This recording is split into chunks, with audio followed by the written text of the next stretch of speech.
And start streaming.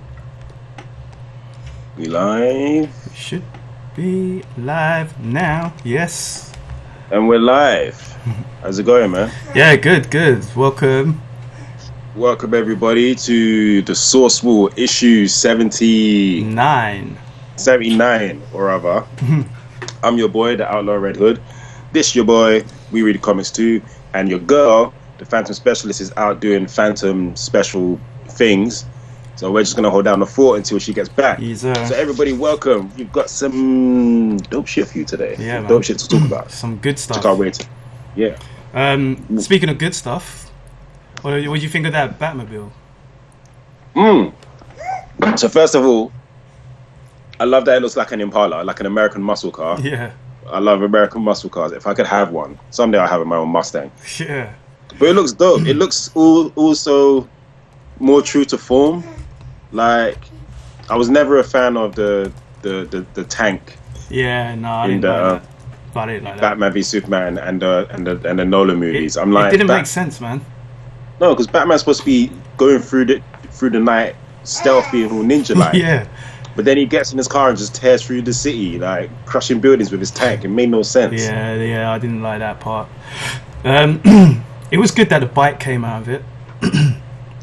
Yeah, the bike was cool. Then he had that crappy plane. Yeah, I like the plane. You like the plane? There wasn't a lot of the plane in the film, in my opinion. It didn't look like it. It didn't look like a wing or a bat. It was just this. Now look at that mirror. That's what the plane should look like. Yeah. That's what the plane should look like.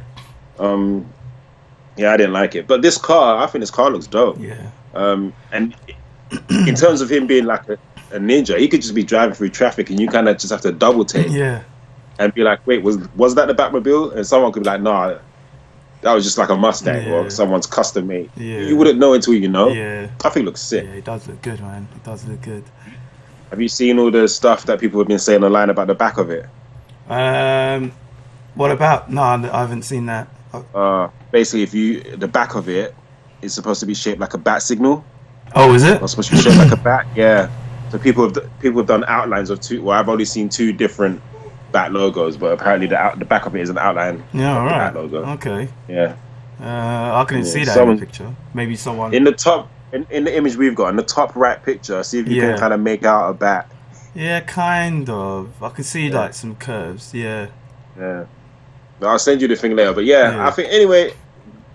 That regardless of that, I think it looks like a dope. Yeah, it does. Batmobile. I'm kind of really excited to see this movie, to be honest. Yeah, same here. Because it's supposed to be like not his first year, but his first couple of years, I think. So it kind of makes sense that he's got his own kind of working on his own stuff rather than being fully established and having it all his. Yeah, it could easily be that he had a Mustang and just kitted it out. Yeah, true. This one's supposed to work on, or be based off of, from what I'm hearing, Long Halloween and Batman Year One, which are essentially apparently his first two years as Batman. I'm excited for this. I feel like this could probably save the DC, the DC movie franchise. Yeah, I don't know if it would save it, but it's got a lot of continuity shit to fix as well. Yeah. But like I was saying before, like I said earlier in our podcast, they're better to kind of just do their like Elseworlds and not kind of connect everything up. Not try and connect it, Everything just. To be honest, if they did Elseworlds and then built up to like basically do what the Arrowverse did, just have this eventually like a Crisis on Infinite Earths, and then they could have all the different movies kind of come together at one point. Don't know. I think because they already did that because they did that. Did that in the TV series. I don't know if that will work in the movies now. On a movie scale, it might work. You never know. Who knows? They've even connected the movies. I haven't watched it yet, but they connected the movies to the TV show as well. Yes, they did. Yeah. So hey, it's possible. Yeah. Well, you never know. We'll see. But anyway, I like the car. What's next? It's dope. Keeping on the Batman subject, it's DC celebrates the 80th anniversary of Robin. Dick Grayson. Robin, Way Wonder. Yeah. The original Robin. Yeah. He's very underrated. Dick Grayson. Yeah, I feel that. Well, Robin in general, people just have that. Yeah, I don't know. yeah. I think that kind of fit. You're going. No, yeah, you're right. They are. They kind of just kind of seem like he's psychic. But when you actually go deeper into who the Robins are, they're a lot deeper than just being than his little kiddie psychic. Like I remember when I was at work a month or two ago, it came up. You know that whole thing about Batman and Robin being gay, and then that came up and they're like, "Oh, Robin's rubbish," and blah blah. I'm like, "Do you guys even?" I was like, "Do you guys read comic books?" They're like, "No." "Do you watch the movies?" "No." So you don't really know anything. It's just like you're just talking crap. It's pop culture nonsense that you're talking. Yeah. I was like, all the Robins grew up to be dope characters, and then they're rattled off, and they were like, "Wait a minute." There was more than one Robin. I was like, yeah, there was more than one Robin. They were like, "Wait a minute," and they all grew up to be different characters. I was like, yes. People don't recruit. He's a sick. I think he was a great addition to Batman, to the whole Batman mythos. Yeah, definitely. It's. Was he the first psychic? I don't think so. Maybe not. He might have been. I don't really think. When you think sidekick, you think Robin. Yeah. Do you know what I mean? Yeah. When you think Robin and Bucky. Well, not even Bucky. I don't think. Not even Bucky. No, I don't think Robin. You think. Mostly DC characters, really. They're the ones who tend to have sidekicks. Actually, it was. Well, this is coming from Wiki. Sidekicks. A sidekick is a slang expression for a close companion or colleague, not necessarily in fiction. Where did I see it? Comic books. Crimson Avengers sidekick Wing and Mr. America's sidekick Fat Man, both of whom debuted in the late 1930s. Other notable comic sidekicks include Ebony White, Jughead, Etta Candy, Captain Haddock, and Obelix. In 1940, DC... Obelix from Asterix. Yep, indeed. In 1940, DC introduced comics' first teenage sidekick, Robin the Boy Wonder, created to soften the dark tone of Batman comics and make the Dark Knight more attractive to younger readers. So yeah, it was. I think that worked. Yeah, it definitely worked. And I think one thing I love about DC Comics is that with Robin, it kind of started the whole legacy thing. Yes. As in, not in this order, but then Wonder Woman had a sidekick, and then the Flash did, and Superman did, and then they grow up and become like, they start their own little team. Yeah. Then they grow up and become Nightwing, and they become, I don't know, Troyer, and you know what I mean? They change their names, and then another generation of, and there's another Robin, and then there's another Wonder Girl, and then there's another Superboy. I think it's sick. I love it. Yeah, it's good, man. It's good. Well, shout out to Robin, man. Yeah, big up, Robin. Psychic. It's been 80 years, and let's see if what do you reckon? How many different Robins do you think there'll be in another 80 years' time? Oh man, they could keep going with that. Especially look at now. They aged Damian Wayne from 10 to, I think he's 13, 14 now. Oh, really? And yeah, and then they did that in Rebirth, where they aged him a bit, and that's when he started his Teen Titans group. Right? Yeah. I thought recently after, because they aged up Jonathan Kent, didn't they? No, just before they aged Jonathan Kent. Yeah. It was just pretty much as they introduced Jonathan Kent. Yeah. Damian was aged up a bit. He was aged a few years. Yeah. I think I've got the comic somewhere. Right. And but yeah, with Selena Kyle being pregnant, I don't know what's going on with that when she's pregnant. Yeah, for real. You know, that could be a new Robin. You know, who knows? A new female Robin. I bet you it would be a girl. Yeah, maybe it would just make. I think it would be a girl. Yeah. I feel like it would just make sense to be a girl. Yeah. Plus, there's that whole thing where they have that Helena. Yeah. Helena Wayne. Yeah. Who knows, man? I think Robin's dope. Robin's one of my favorite. That whole legacy of like Dick Grayson and Jason Todd, Tim Drake. It would be a pointless question to ask you which one's your favorite.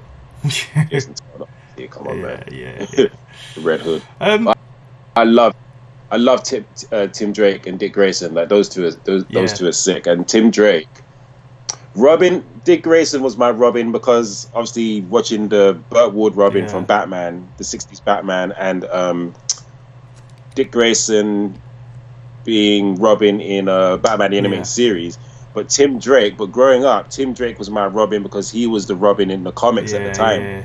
So technically, Tim Drake is my generation's Robin. All right. Sick. I think Dick Grayson's my favourite one because that's the one that I know the best.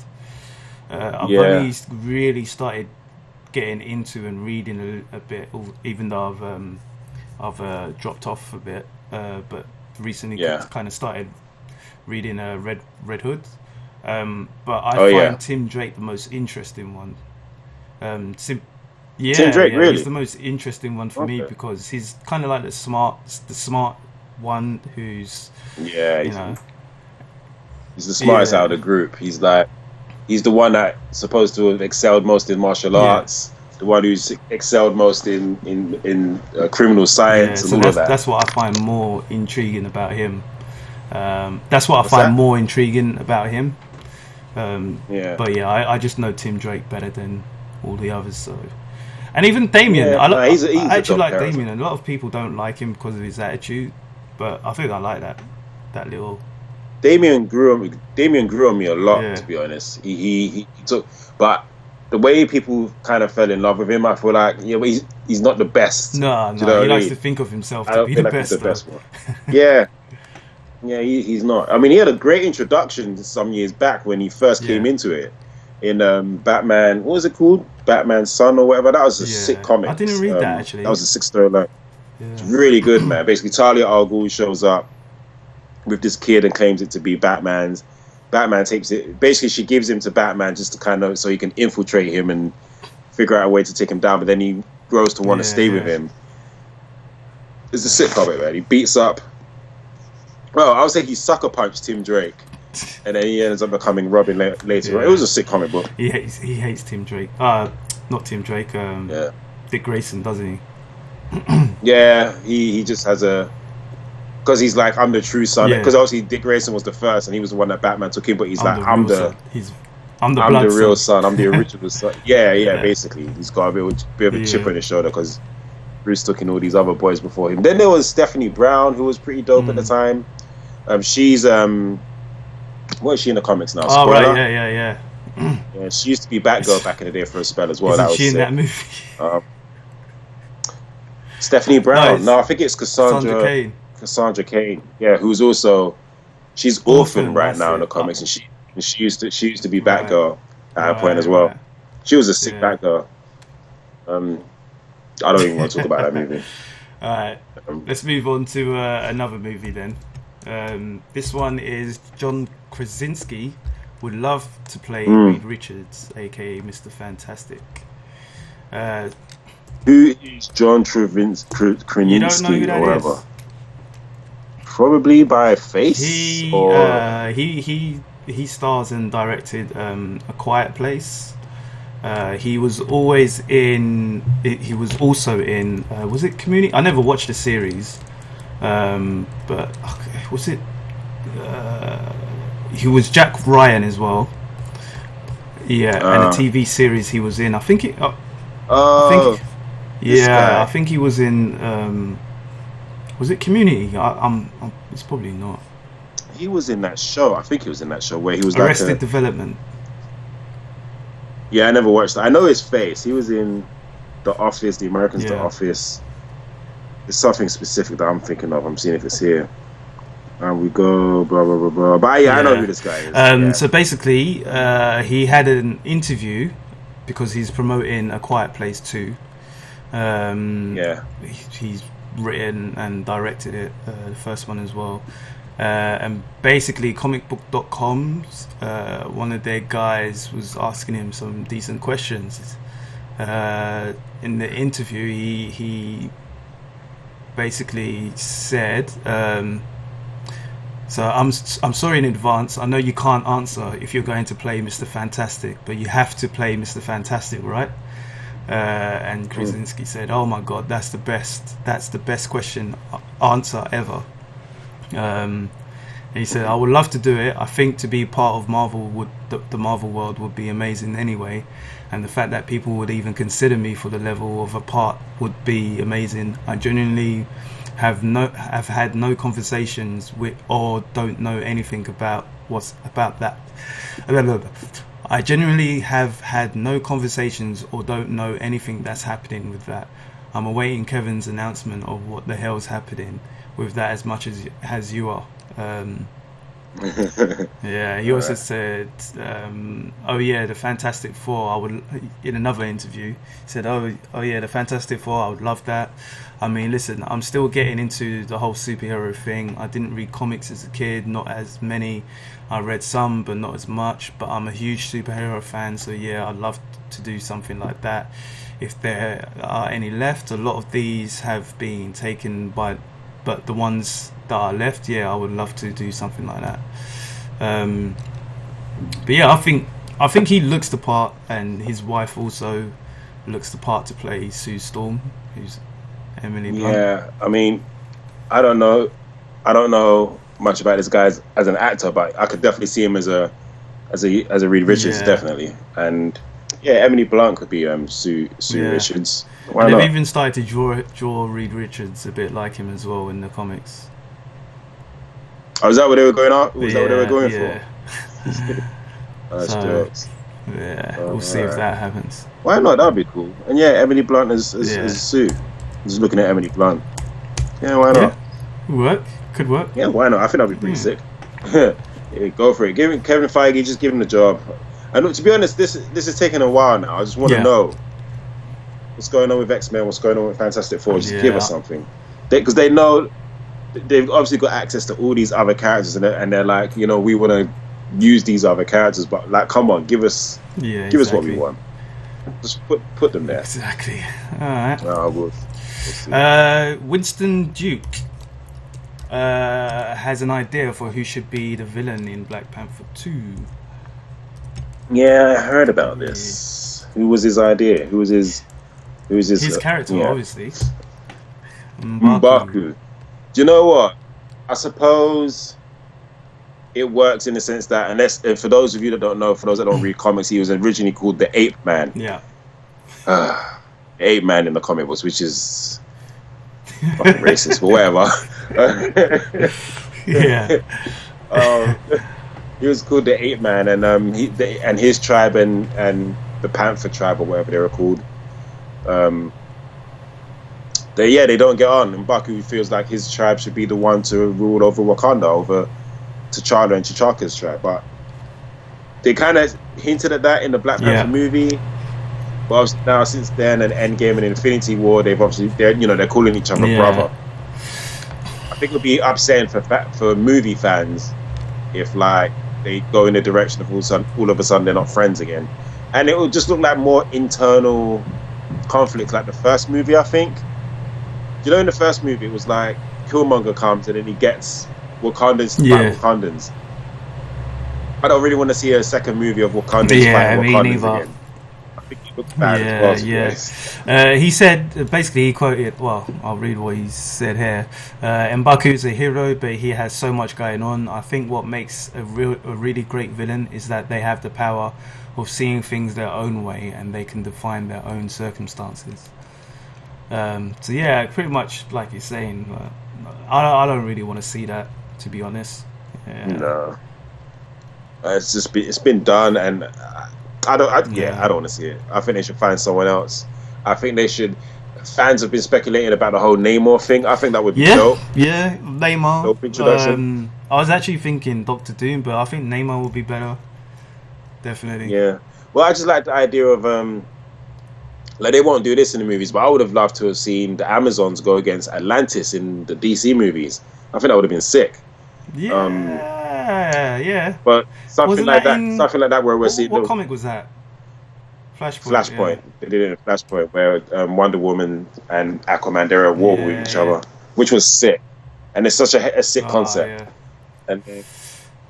But I was just thinking something similar with like the Wakandans and the Atlanteans. That could work. Do you know what I mean? I think that could work pretty well. And it would be a cool way to introduce Namor. And it could easily be that T'Challa's always known about Namor. Do you know what I mean? He was just like, I don't know, in terms of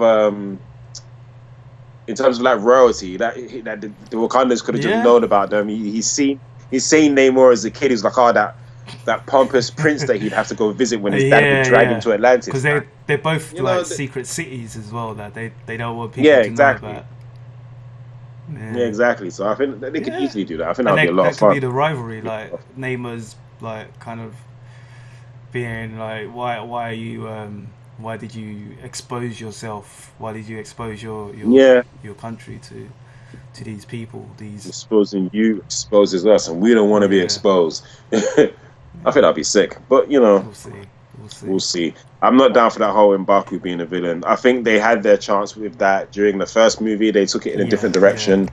Took it in a different direction, so I don't think there's a need for it. But we'll see. We've got 2 years until that movie comes out. 2-3 years. We'll see what happens, man. This Corona thing is halting everything. So hopefully we'll be done with that by summertime. Hopefully. Doubt it though. But what it isn't holding up is Westworld season 3, which is back this weekend. Was you watching? I was never watching Westworld. I think you guys were talking about it as in the Dreamers, someone in the Dreamers. I think Isha spoke about it before. Excuse me if I'm wrong there. I'm sure she was. I've only seen like trailers and heard of it. I know it to be a talked about good show. It is dope. But I myself have never watched it. It is dope. I'm looking forward to it. I'm looking forward to seeing where they take it now, because they're no longer in the in the world or the game or the place where they was it the thing with the robot cowboy place.